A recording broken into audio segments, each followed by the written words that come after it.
Sales is the biggest hack to making money in 2024, so today I'm going to give away all of my sales tricks.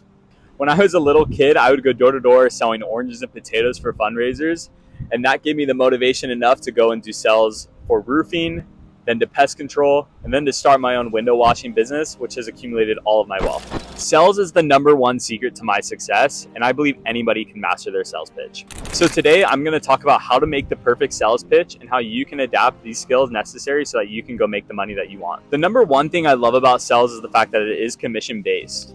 So you're going to make money based off of your performance, so that if you can master your performance, the amount of money that you'll make is limitless.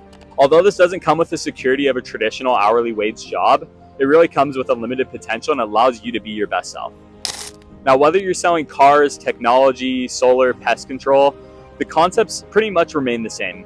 So let's get into it. How do we have the perfect pitch? Now, the number one piece of advice to having the perfect pitch is positivity. Your product is not going to sell itself. You have to be positive and you have to make your customers happy. Happiness is what people actually buy. Some of the key tips to making people happy is having a super big smile, a lot of eye contact, and nodding your head a ton. The more you nod your head, the more they're going to nod their head. The more they're nodding their head, the more they're going to say yes and be happy. Okay, tip number 2 is maximizing and minimizing.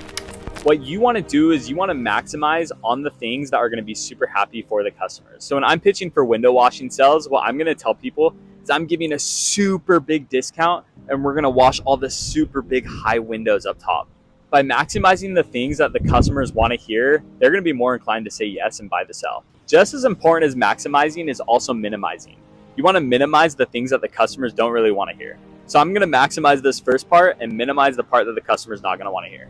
Sweet. So I'm going to give you a super big discount, knocking off over 20%. It's just going to be $1,500. By me minimizing and making short the part where it's just $1,500, they're also going to agree in their mind and think, oh yeah, just $1,500, no biggie, right?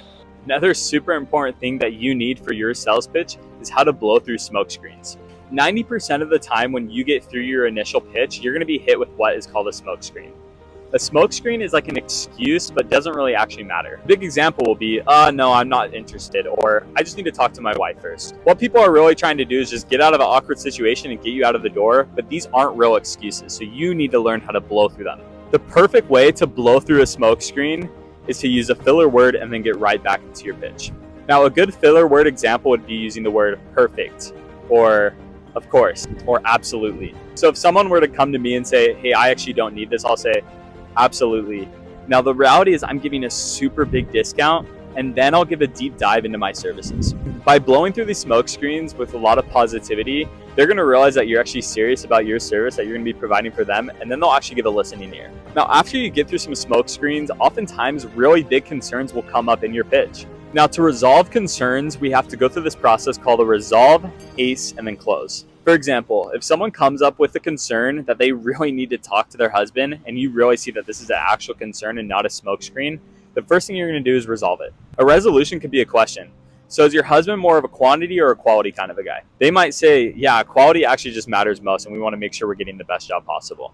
So at this point, I'll throw in an ace. An ace is an added measurement of either discount or extra service, something more to give them to kind of inch them towards convincing.